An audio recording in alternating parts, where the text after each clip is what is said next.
Hi everyone, welcome back to the Education Business Podcast. Today we're going to talk about growing an audience. So I would say that most people who start a business in education are very concerned about how they are going to market their product or service. And if you haven't got that fixed, then it's very difficult to move forward with all of the other things that you should do as a business owner. You kind of need people to believe in what you're doing and buy into it. And one of the ways to do this is to make sure that you have an audience to sell to. But how do you do that in the education business space? Now, I'm not really talking about how you grow an audience of schools. These ideas that I'm going to share today, I've got 6 ideas that you can ponder and take away. They are aimed at parents, teachers, tutors. They are not aimed at schools because I believe the best way to sell to a school is to sell first to the teacher, the person who you are solving the problem for.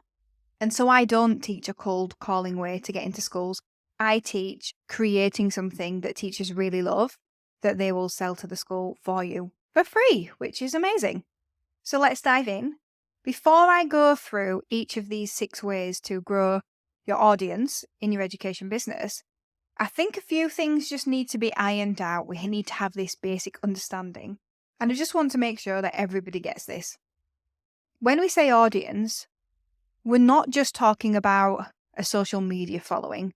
So I'm not talking about your Instagram page alone or your Facebook page. I'm not talking about your Facebook group and how many members it's got. I'm not talking about your email list. And I'm not just talking about your website visitors. Your audience is all of those things. And yes, some people might show up in different places. And part of the point of this is to get people from one place to another place. For example, they might be in your Facebook group and you might want to get them on your email list because email lists are really important because we own those things. We own the emails. We can send an email and we can get it into somebody's inbox. We don't know what's going to happen in Facebook. We might get put in Facebook jail. We might have our account deleted on Instagram. So it is a really good idea to try and make sure that as you're growing your audience, you're not just focusing on the people visiting your website. You are thinking about getting them onto your email list as well. But all of those things are your audience. And so here are some ways that you can grow your education business audience more, because the bigger audience that we have, the more likely we're going to make more sales if we've got the right messaging. Sometimes we just need to get our name out there, and this is what this is about, really. You know, I remember those days when nobody knew who Classroom Secrets was. And even now, you know, I do pinch myself when I will say to somebody, oh, I've got this company, it's called Classroom Secrets. And they'll say, oh yeah, I know Classroom Secrets. And I'm like, oh, how weird. This is amazing. And then I think, yeah, I am happy with the name because when you start a business and you name it, you don't know really what that means and what it will be like to have other people work for a company that's called that name and have other people talk about this name that you created. So anyway, a little bit of an offshoot. Let's go through these different ways then. So the first way that you can grow your audience is to create your own Facebook group. I have a lot of Facebook groups. I've got a Year 1 Teachers Facebook group, Year 2 Teachers, all of those things. Then we've got Classroom Secrets Facebook groups. And it's about growing a community of people who have common ideas to you or the kind of ideal client. And the amount of resource companies that try and sell things in my groups, maybe this is just going to be a bit of a rant. Stop doing it. Stop doing it. Oh my word. I have to put post approval on because there's that many. Find your people by creating your own groups. You can attract your own people based on what your values are as a resource company. It might not be that you're a resource company. Maybe you're a CPD company. Maybe you sell books to schools. But you can still have a Facebook group around what it is you actually do and get people in there and curate that group. Yes, go in other people's groups and be helpful, but I'm not talking about that. I'm not I'm not talking about posts that are helpful. I'm talking about blatant selling. Just, hey, here's this resource I created in somebody else's group. That's not okay. That's just blatant selling. So create your own Facebook group. Curate those people. Put the effort in. Build a community that's based around your business, not somebody else's business that then you're trying to muscle in on. That's just completely the wrong mindset. The mindset should be that you are taking people on a journey, not that you're just going to drop in and like save the day, because nobody really cares about that. They care about being on a journey with you. So that's the first thing, with a little bit of a rant. Second one, have a free option. So Classroom Secrets, we have a free tier. So you can get a lot of resources for free. Generally, they're like taster resources. So it might be the first lesson in a unit block. We found that to be a good option for us. And really, that free tier is acting like a lead magnet, which is also called a freebie sometimes, or it's called an opt-in. And what we're trying to do there is get them to get on our emailing list so that then we can email them and we can say, hey, did you like that free resource that you downloaded? Do you like the free resources that we've got? You can get loads more if you subscribe and you become a paying member. And we actively do that. If you don't have a free option, particularly if you say you're a resource website, then you're missing out on building that audience and capturing those email addresses likely if you don't have the free option, because you're not able to have a good reason to get the email address. So if you have the capability, have a free tier. The third thing we can do is create a lead magnet.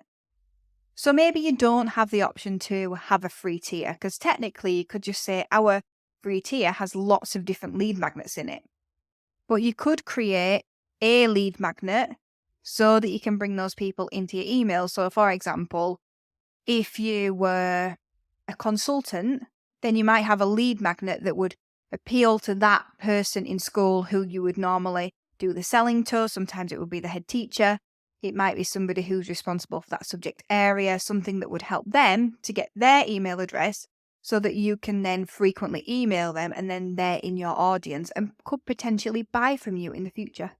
The fourth thing is that you can ask for referrals. So referrals don't just have to be for sales. You don't have to just do refer a friend for an actual sale. You could ask for your audience to refer other people into your Facebook group who you think would find it useful. You can ask people to share your freebie landing page so that other head teachers could also get your free resource and then you would get their email address. This is really a good way to get more teachers and parents, because parents talk to other parents about how life is now. If you're a parent, you know this. So you ask your parents for advice, but you don't always take it because they didn't parent at the time you're parenting. So I was 31 when I had my first child. My mum was 20 when she had me. So there was a massive difference, also a 30-year gap. Parenting now is not the same as parenting was then.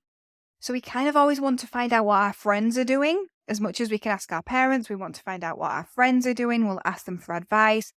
I'll ask my parent friends will ask me, what are you doing about so-and-so? How are you going about this? And it's the same for teachers, isn't it? Teachers talk, especially teachers in the same school.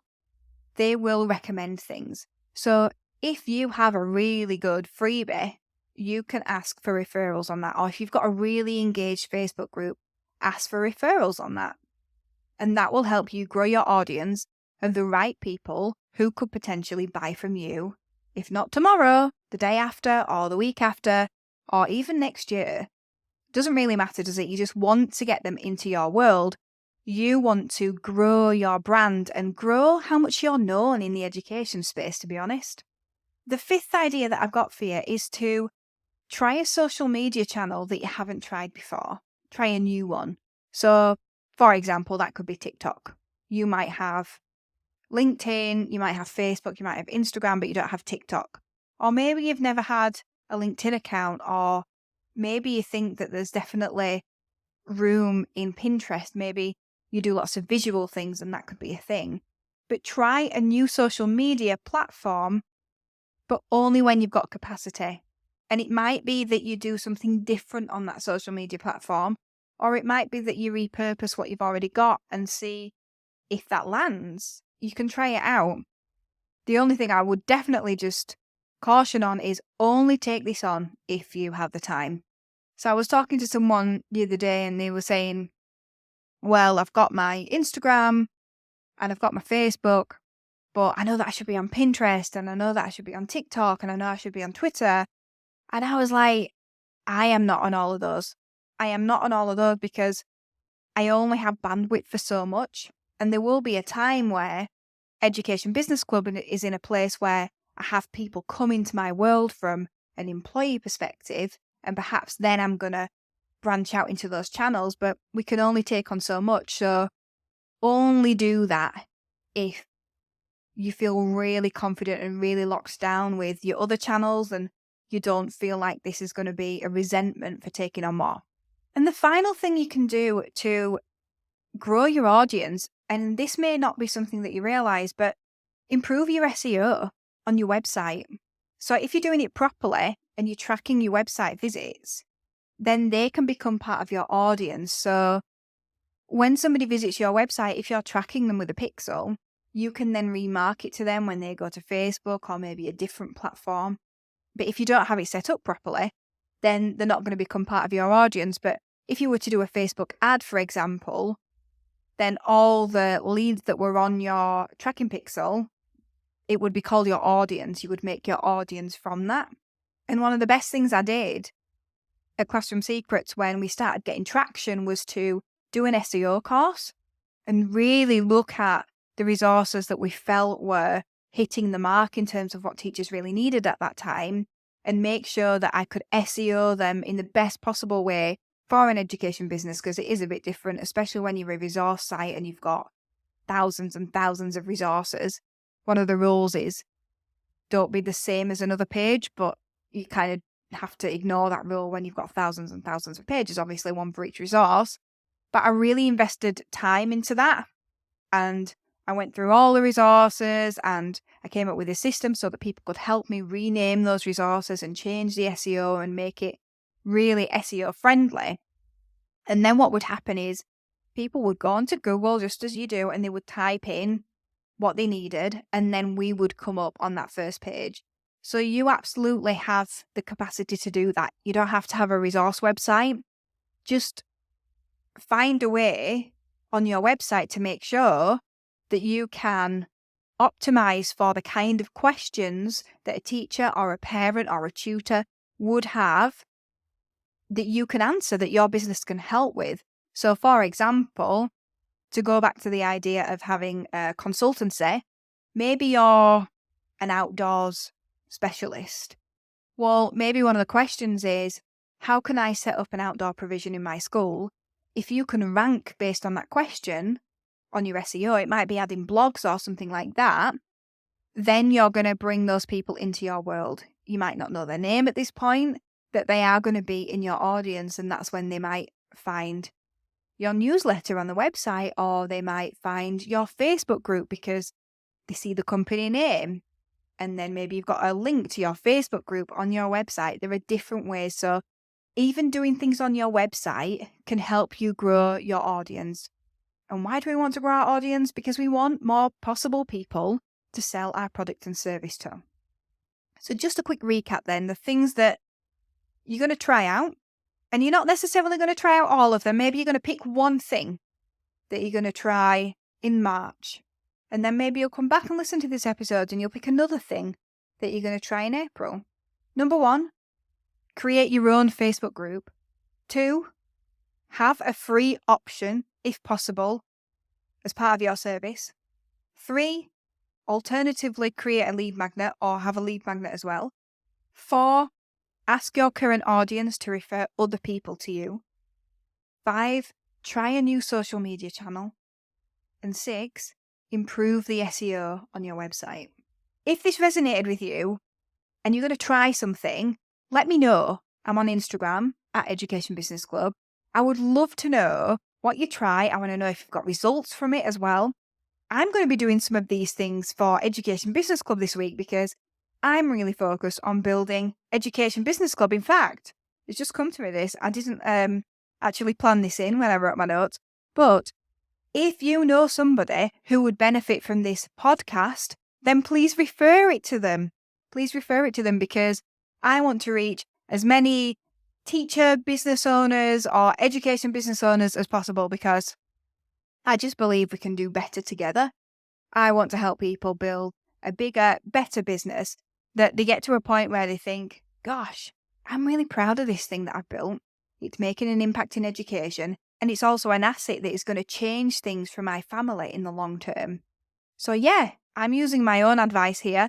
That is number 4. I'm asking for a referral.